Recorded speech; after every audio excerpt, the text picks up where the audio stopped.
the negative stockholders' equity that we found before. Oh, well, yeah, you get rid of it, right? Yeah, and we sum the equity that we are giving for the deal. Yes, right. So that's exactly right. Okay, so we said 50-50.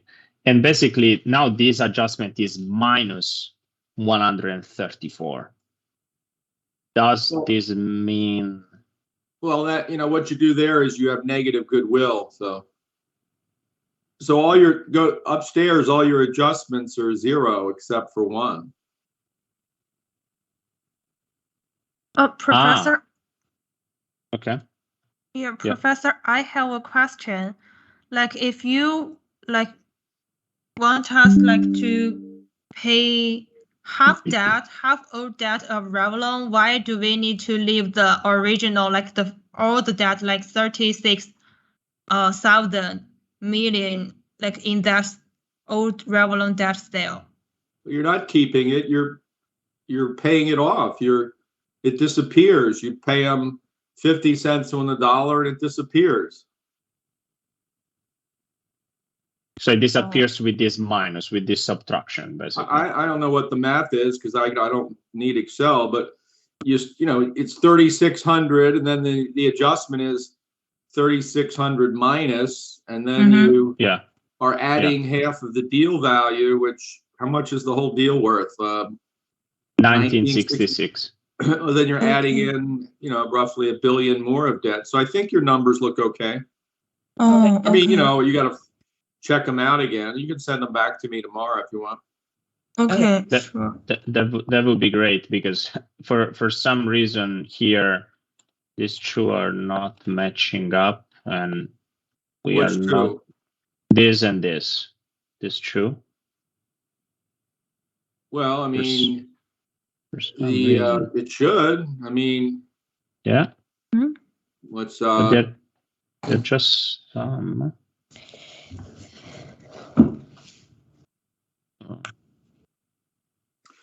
well, Revlon's doesn't add up to begin with, so it's not exact. You have to go over your numbers. Look, Revlon's the one that's the problem.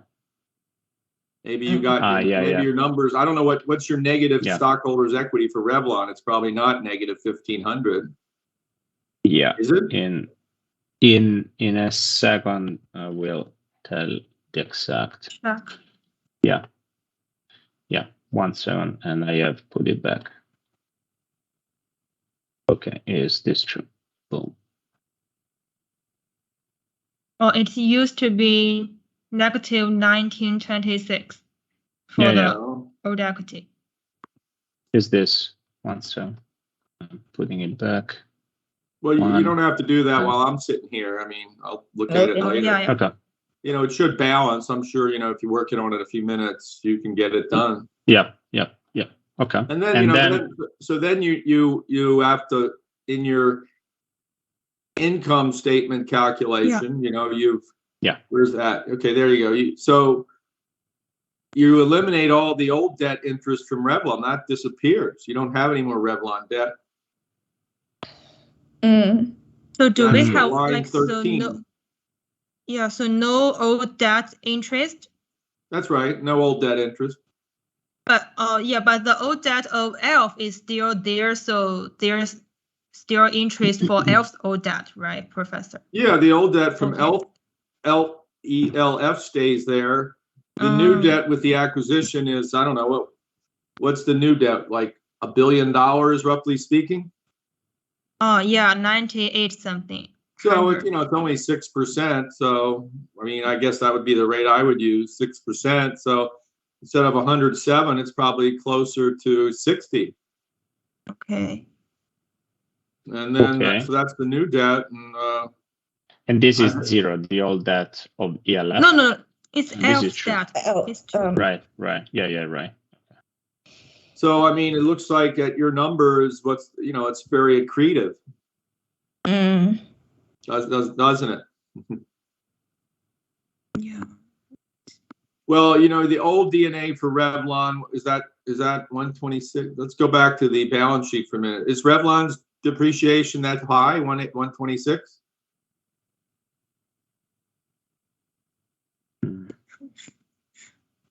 When can you check a second that part? The depreciation. Yeah, because it's pretty high, like for the Revlon's depreciation. Well, I don't know about that. Let me check. I don't think that doesn't sound right. How can it be so high? The company's not even that big. I didn't find it from the Yahoo Finance. Stimuli, do you remember, like you sent me? Well, then you go to Revlon's website and look it up. Where do you make, you can't make up the number. Yeah, but we found I found a balance sheet before.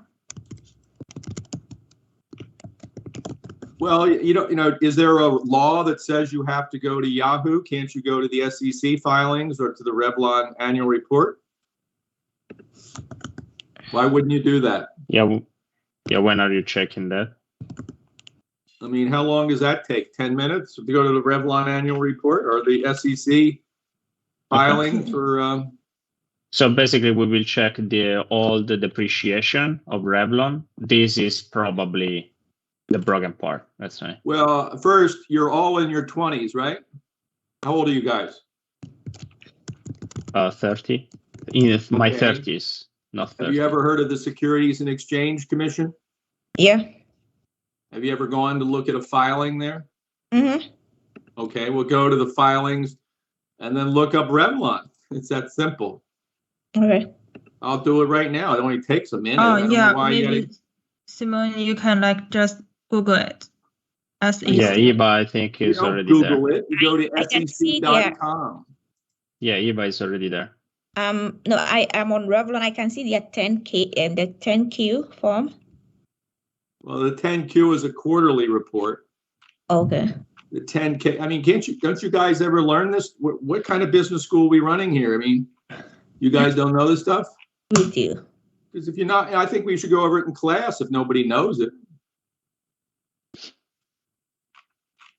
So if you go to I mean, these so hard to go through these SEC filings because they're so confusing. But I'll look at the 10K right now. I mean, it only takes a couple seconds. But I'm going to have to go over this stuff next class because people never say I don't know anything. I'm supposed to figure it out. So here the appreciation of the company is. Eva, are you checking the 10K? It was 126. Oh, wait a second. Okay. That's really high. What's the, you guys got, let me look at the balance sheet for a minute. Yeah.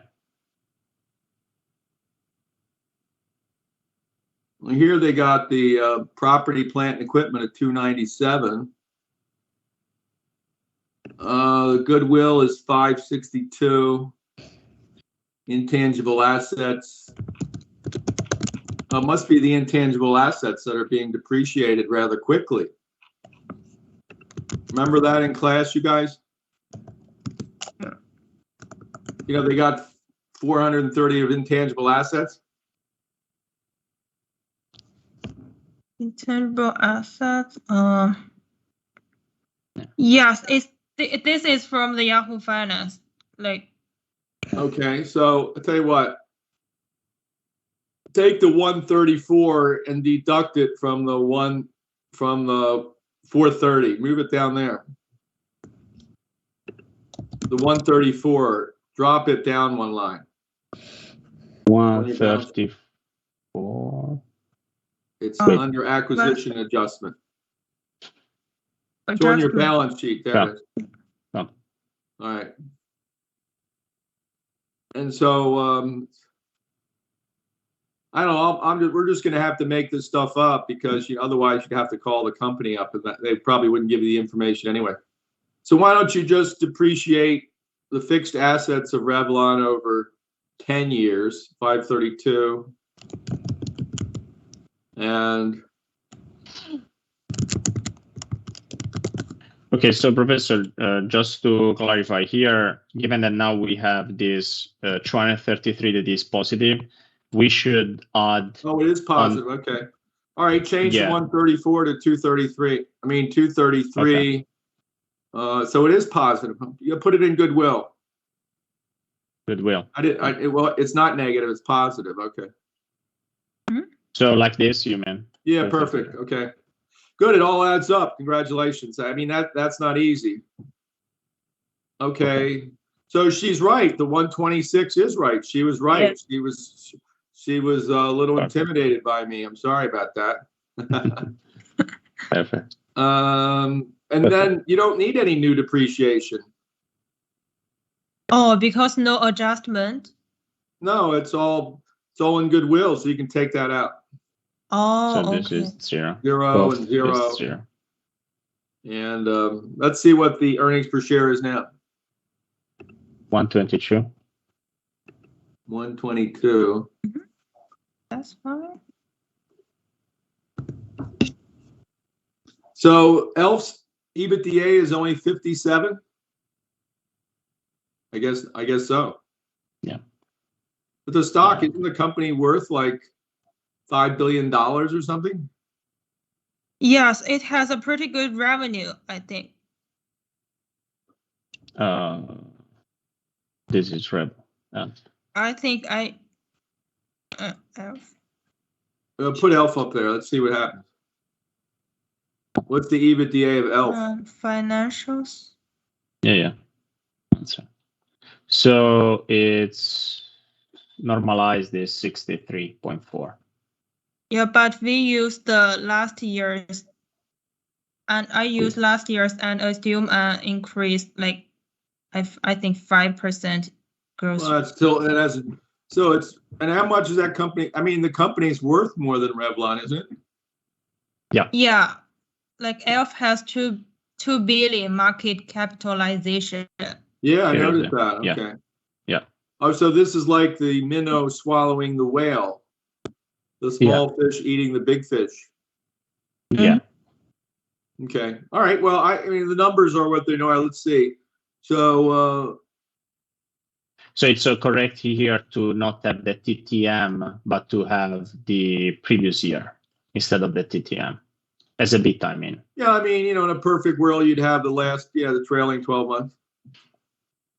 So we should put here 63.4. Well, I'm going to make sure that's the case, but you say Revlon, I mean, let's just check the 10K while we're at it.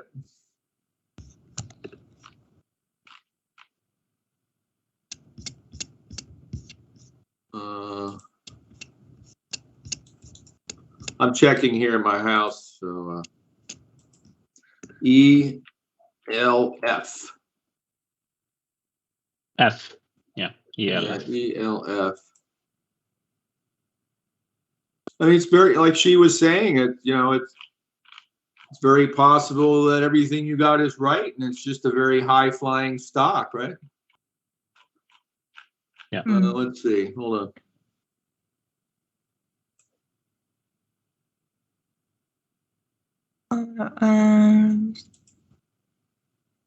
No, I think you're right. You guys are right. Yeah, Simone, but could you put your pointer on the total interest? Can I see the function? Total interest, here. Yeah, because I sum up, so this at the there is not negative 60, it's positive 60. Okay. Yeah, that's right. So this is like this. Yeah, in this way, the EPS is much reasonable, I think. New EPS. Yeah, so the Revlon EBITDA plus 63 is 288. Blah blah blah blah blah blah. EBITDA looks, combined EBIT looks okay.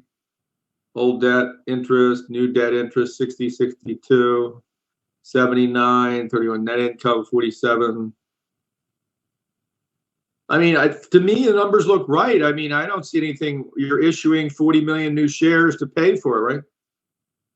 It all looks okay to me now. I think you got it. Yeah. So, Professor, are we going to the new share price is $4? No, you're buying the target. You're not. the new share, the share price is the share price of ELF. You don't have to calculate a new share price. You're just asked to calculate the earnings per share. It looks like it's 51 cents. Yeah. So so for the share price, like the $4 like highlight in yellow, so it's just an assumption, right? Well, this is the price you're paying for Revlon, $4, right? Yeah. Yes. Yeah. So I think that what we said in the email, that you're going to pay $4. Yeah. Yeah. Yeah. I mean, we don't know if this deal would ever happen. You know, the debt holders might object to the stockholders getting anything. Mm-hmm. They might say, well, they shouldn't get anything. That the company's almost bankrupt. Why should they get anything? But, sometimes it happens where you pay the stockholders a little bit of money just to shut up. And this is probably a good example of that. I'd leave these numbers exactly the way they are. I think they look okay. Oh, okay. Okay. So our EPS. To me later, if I have a cup of coffee in the morning and I got to do something in the afternoon, and if I have a few minutes, I'll take a look at it. I think it looks okay. I mean, yours is a little more complicated than some people because you're going to have to explain, that you're repaying. It's a little different than what we've done in class, but I think it's okay. So, a lot of times in bankruptcy, you guys, when you buy a company that's bankrupt or close to it, you're not going to give the debt holders 100%. Oh, yeah. If you're buying a bankrupt company, you usually pay the debt holders a discount. You say, well, I'm not going to give you 100 cents on the dollar. It's not worth it. Oh, yeah. I'll give you, in this case, I think we're giving them half, right? Yes. 50, yeah. But, if the company goes bankrupt, it's very possible the lenders will get less than half. Yeah, sure. Right. So you have to explain all that, in your write-up, and maybe, you can, when you have to talk in front of the class for a couple of minutes, I think they might find this interesting. Mm-hmm. Cool. So just to clarify, the write-up is the 15 to 20 slides, right? There isn't any paper, like Word document. There's just a PowerPoint. Okay. With all with exhibits, but you should have, just explain everything what's going on in 15 pages or maybe 20, and then a few pages of exhibits like your your comparables and things like that, maybe your LBO model. Here the target. You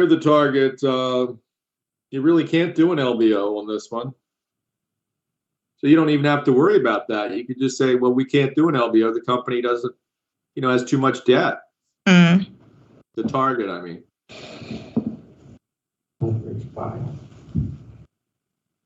Okay, and synergy 3%, is it reasonable? This case? Well, I mean, for this one, I probably not. I might use for Revlon, maybe use 1%. They probably already cut back most of the people that can be fired. They're losing. They're got so much debt. Right. But so that'd be another thing you might explain to the class if you got. I don't know. You won't have that much time, but. How much time should we consider? 1%, they're definitely going to cut 1% because just firing the CEO and the CFO and all that stuff. Yeah. Well, 1%. How much? 1% of 2 billion is 20 million, not 2 million. Yeah, I put 1%. Yeah, let's see it. See if you got the right cell. Go ahead. 1%. No, it's 1% of revenue, not 1% of EBITDA. Revenue is line number 5.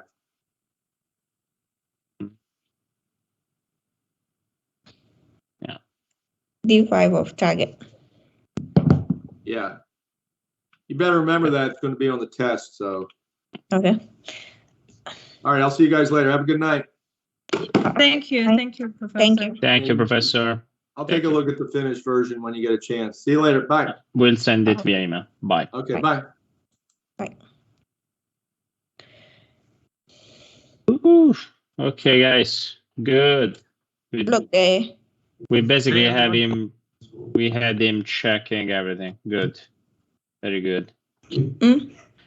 So what do we think about the DCF now?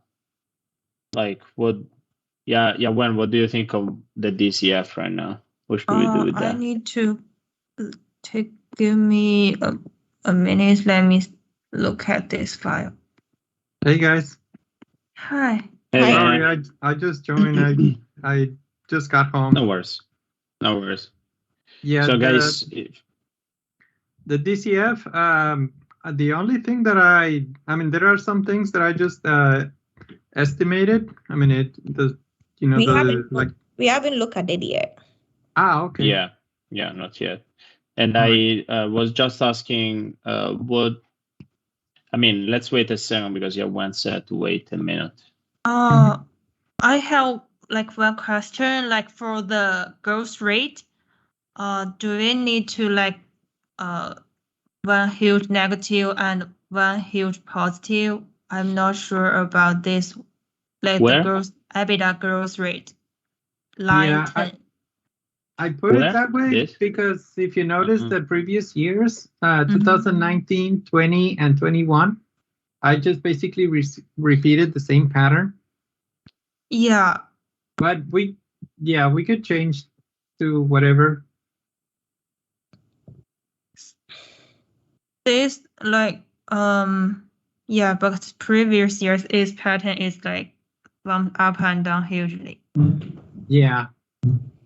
It's been going like that. If you look at the Yahoo Finance, it's been going up and down. 1 year goes up, the other year goes down. 1 year goes up. I mean, why is that a problem? I mean, no, it's not that it's a problem. We're just trying to figure out what numbers we should use here. Yeah, it's not a problem. I just like assume like, do we need to like make the volatility a little bit smaller? I'm not sure about that, but this numbers over here for those previous 3 years, 21, 20, and 19, those are the actual ones. Oh, you got it from Yahoo. Yeah. Oh, okay. These numbers here, those are the actual ones.